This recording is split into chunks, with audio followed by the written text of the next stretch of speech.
Will it hurt them? A cleansing fire always burns, little Mandus, but it purifies and it makes anew. Ask instead this: can we save them?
October 1916, on the banks of the Somme.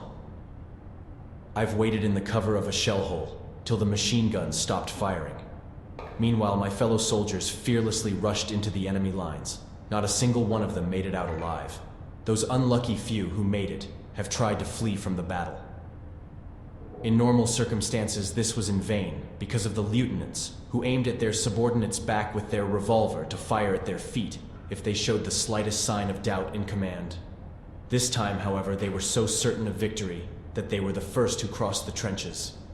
This is madness. What am I doing here in this bloodbath? I have to escape, but before that, I have to see my brother and reason with him. If I mention my father and how he yearns for our safe return, no doubt he will listen. The thought of my father fills my heart with hope. Fear not, Enoch. Your brother will save you.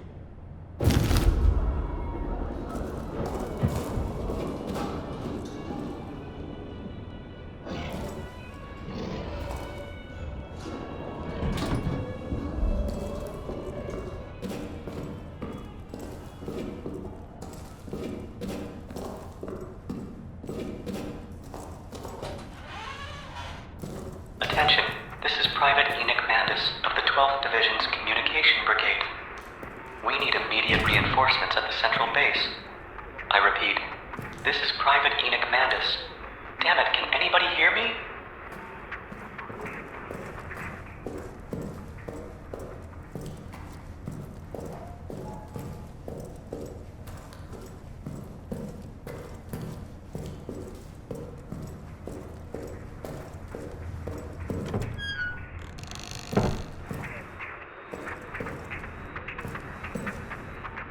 Hello? Enoch, is that you? This is Edwin. If you can hear me, please answer me. Mother of God. Edwin, you are alive. I knew that they were telling nonsense about how there were no survivors from the first wave. My brother is better than this. Enoch, listen to me. Are you alone? Yes, I am. I met no one in the trenches on the way here. They must have called off the attack. We've got to get out of here too. It's only a matter of time before they realize we've given up our position. I'm cut off from most of the communication lines, but one thing is certain. I've just received word from headquarters. Reinforcement is on the way. We have never give up our position. There may be a temporary break in chain of command. I have good reason to believe that there is an enemy in our lines. I've just found one of his handiwork. There are a few freshly cut comm wires in the bunker. Can I ask for some assistance from you? I'm not so sure. I've been always so clumsy with all these wires. Between the two of us, you are the one who inherited our father's skills with all those electrical junk. I meant, my dear brother, that you could take care of this saboteur of ours. Meanwhile, I will look into that electrical junk. I know very well about your technical skills. Let's meet in the engine room in a few minutes. We have better odds if we stay together. You should know that there's no one else left in the bunker besides me. Therefore, if you see anyone, shoot him without hesitation. Don't take any chances. You can find the keys to the staircase to the right of the entrance. And one more thing. Beware the beast in the storage room. Don't eat from the food. Dans notre quotidien. It's in the canteen. You must not have... Hello? Enoch, do you hear me? I must find him before it's too late.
Hurry, I need your help here.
This place. Enoch, it's me. Where are you? I'm here. I've managed to hide inside this hidden room where the saboteur's foul hands can't reach. Where did he go? He ran behind the engine. Good heavens, what a diabolical machine. Just like the ones we saw in our father's processing plants when we were kids. And how much more I have to tell you. Our father used his machines to provide food, and to free the hungry from starvation. I use it to free our poor comrades from war. When you return, I'll explain everything. May God watch over you, brother. Don't worry. I can deal with this rat on my own.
1st of July, 1916.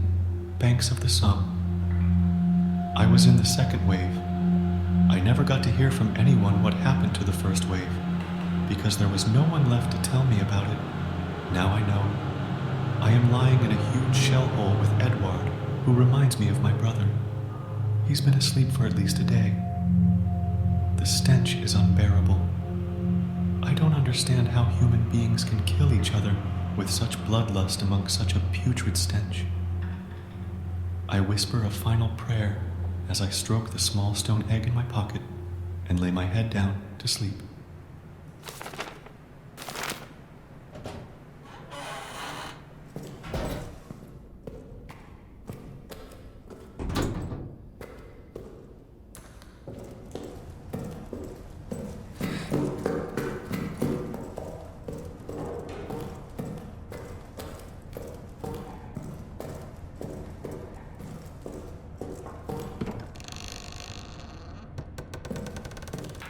Enoch, do you hear me? The saboteur is still in the canteen. You can't just lock him up with our experiments. He's going to escape. You should take matters in your own hands and wipe this pest from our sanctuary. I am waiting for you.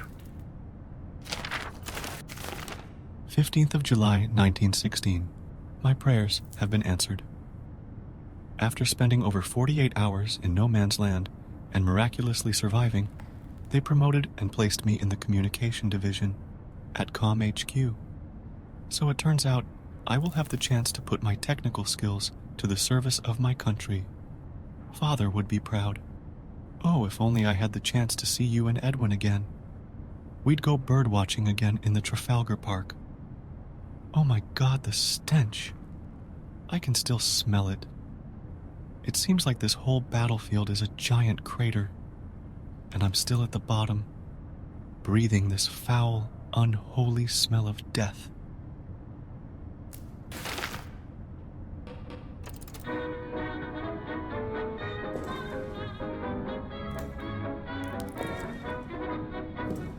Mother dear, I'm writing you from somewhere in France, hoping this finds you well.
"15th of August, 1960.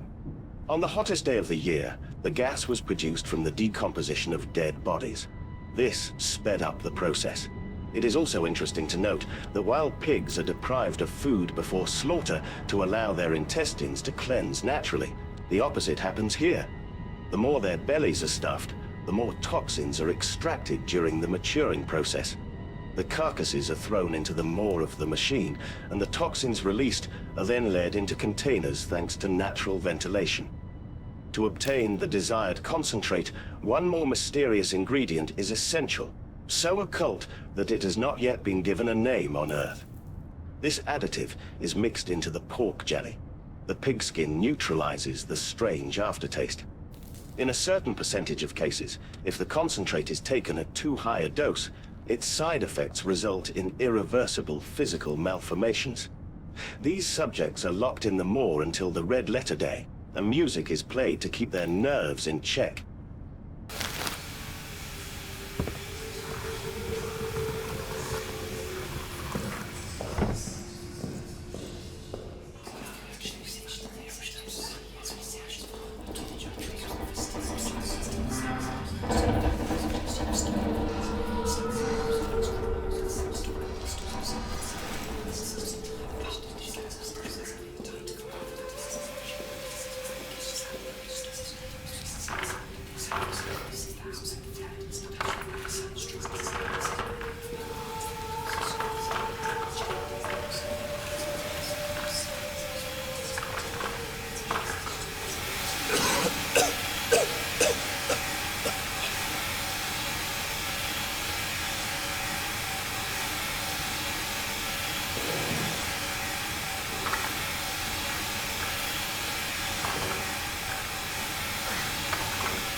When I shared the only certain way with the commanders, with which way we could be able to put an end to this war, they thought madness took upon me.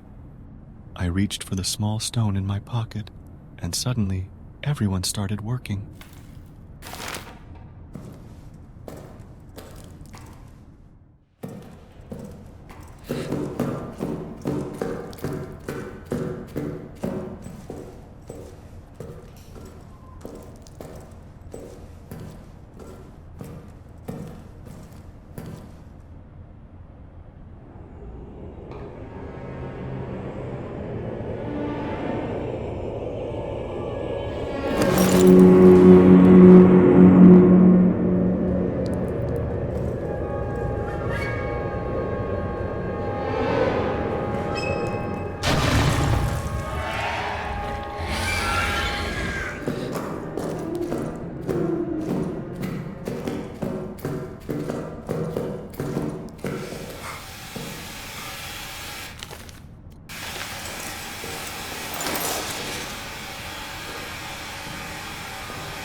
September 1916. First, we started the procedure on the prisoners. We called it an experiment, however. Enoch and I knew exactly what was going to happen. Next in line were the soldiers who went against command. After this, we turned to the gravely injured. Oh, the suffering in their eyes when they stick to the one and only hope they have left. When a bloody riot broke out amongst the ranks, I got my appetizer. When reinforcements came to slay the rebels, I was full, and the main course was still on the way.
October 1916. My steam is built. The valves whistle. My body, which was built from iron plates, plundered from the wreckage of tanks, can barely withstand the pressure of the deathly gas. 4 long months of hard work on the altar of the god of the sun. However, the goal is not just to please the sun, but to bring it crashing down on this accursed riverbank, wiping the very existence of war from the face of the earth. I have seen enough suffering now.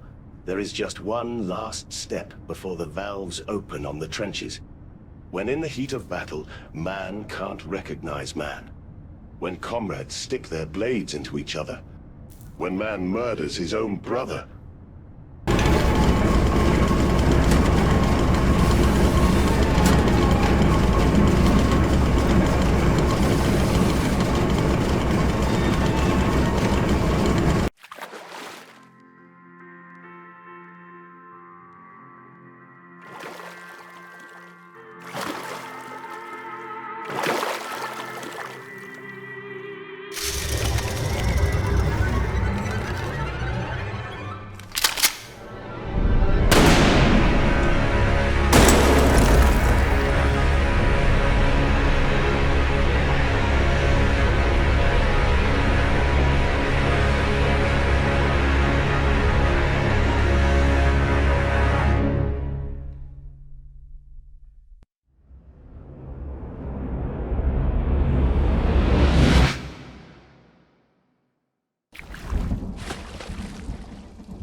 Enoch.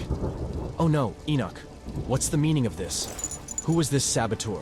You know the answer very well, my little friend.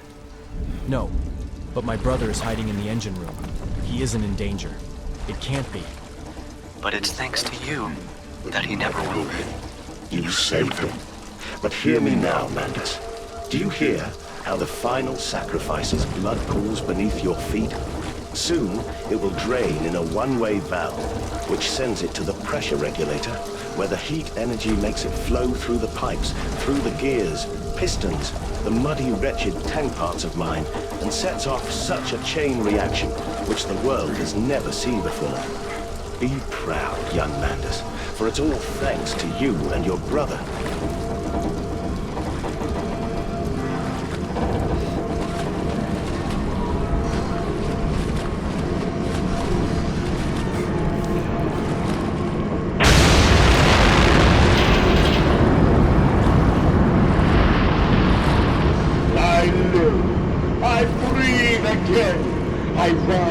I will rise to bleach the sky and still the water. I will spin the world wheel and set the future upon the path to redemption. My time is come, Lord King.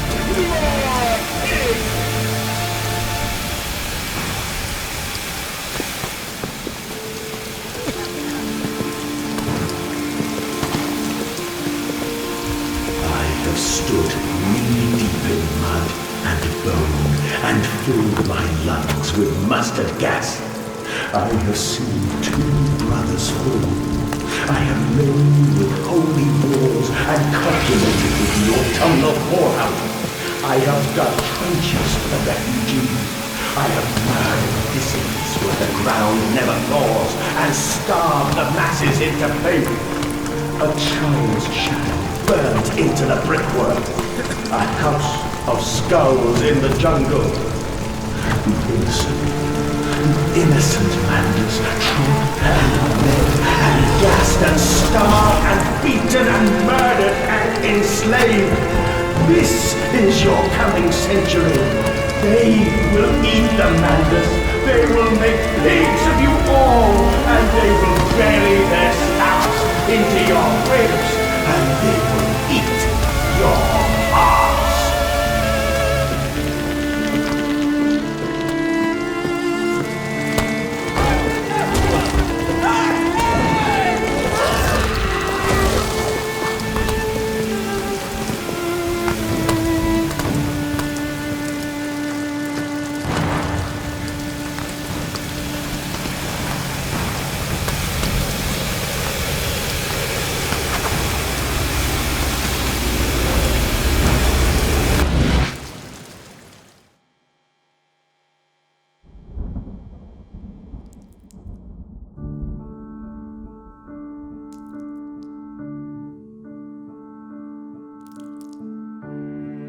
have been through hell on Earth, this modern war.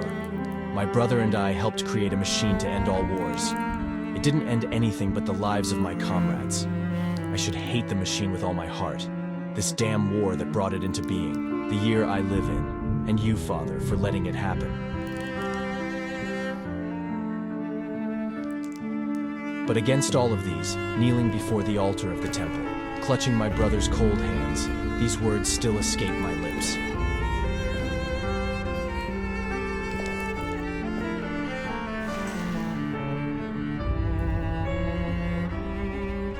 Daddy, Daddy, please don't kill me.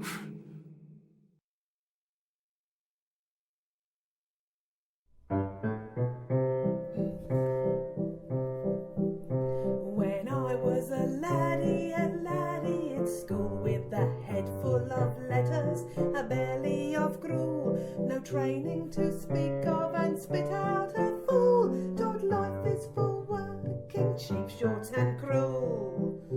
The masters would tussle and argue and fight. Boys, we made property currency blight. God forbid anyone show us the light. A fast with the caning to put us to rights. 'Cause they're mine, mine, you filthy old swine. Get your own pigs to feed up, 'cause these ones are mine. And then we were men to the factory bound, a penny a week and a face pushed to ground. No matter if you lose a finger and a hand, owners and workers, the fight goes around. 'Cause they're mine, mine, you filthy old swine. Get your own pigs to feed up, 'cause these ones are mine. I'm married and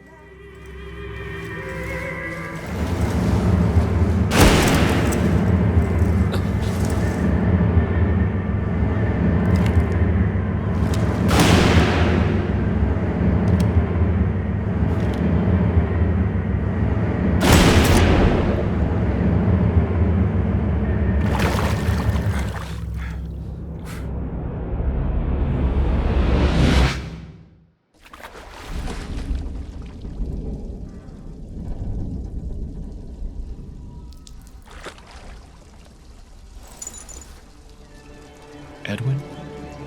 This can't be happening. What are you doing here? He helped his brother as always. There were never a saboteur, was there, monster? You lied to me. Enoch, I would never. You betrayed me. There is no time. Listen, Mandus. Do you hear how the final sacrifice's blood pools beneath your feet? Soon, it will drain in a one-way valve, which sends it to the pressure regulator, where the heat energy makes it flow through the pipes, through the gears, pistons, the muddy, wretched tank parts of mine, and sets off such a chain reaction, which the world has never seen before. Be proud, young Mandus, for it's all thanks to you and your brother.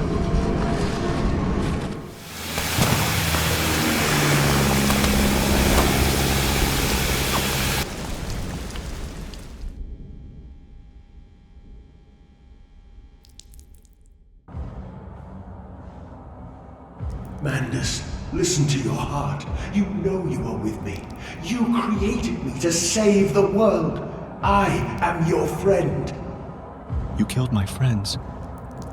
Lungs full of mud and shrapnel on the banks of the Somme. You wanted to save them from the horror to come. That is the vision we shared. Everything we have built to avert this coming nightmare.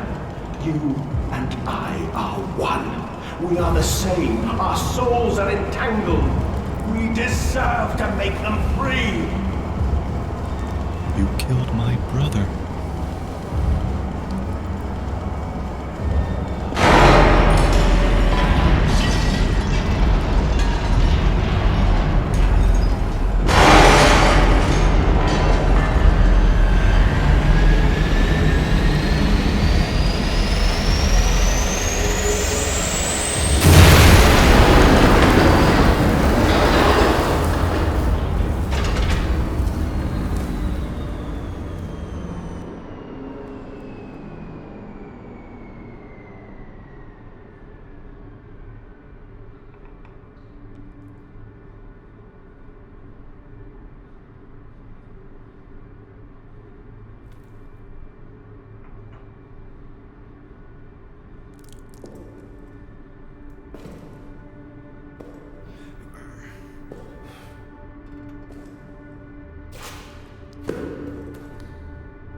Mandus, I warn you for the last time.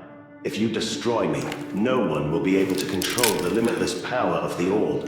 You and I will be gone in a flash, but humanity will face a far darker future.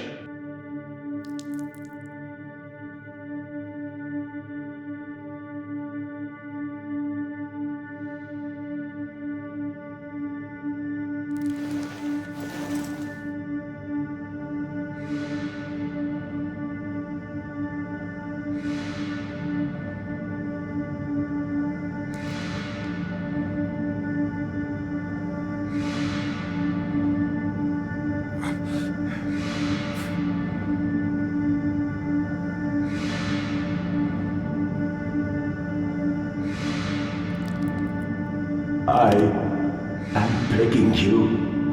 You made me. You are my creator, my father. You cannot destroy me.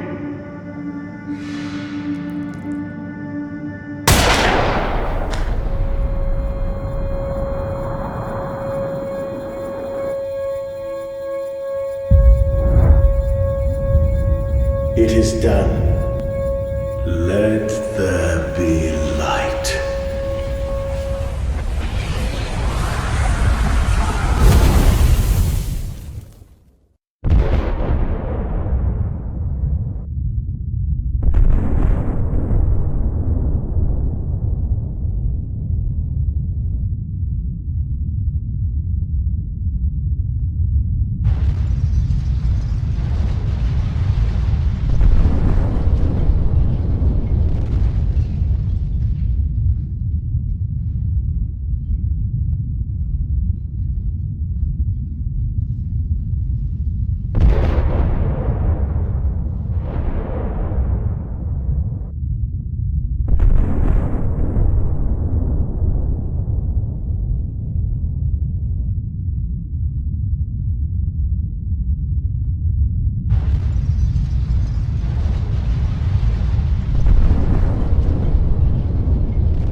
This way, Papa. Come and see.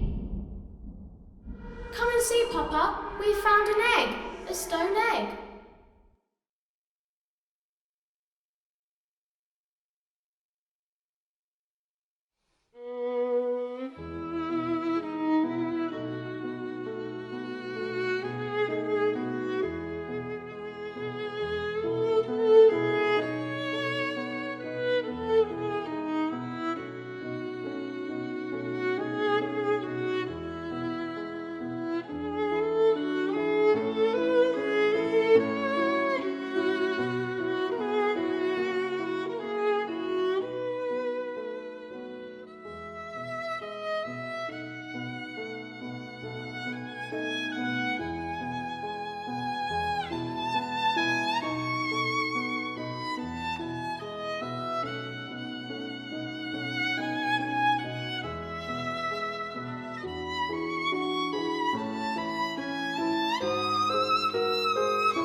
Thank you, my friend.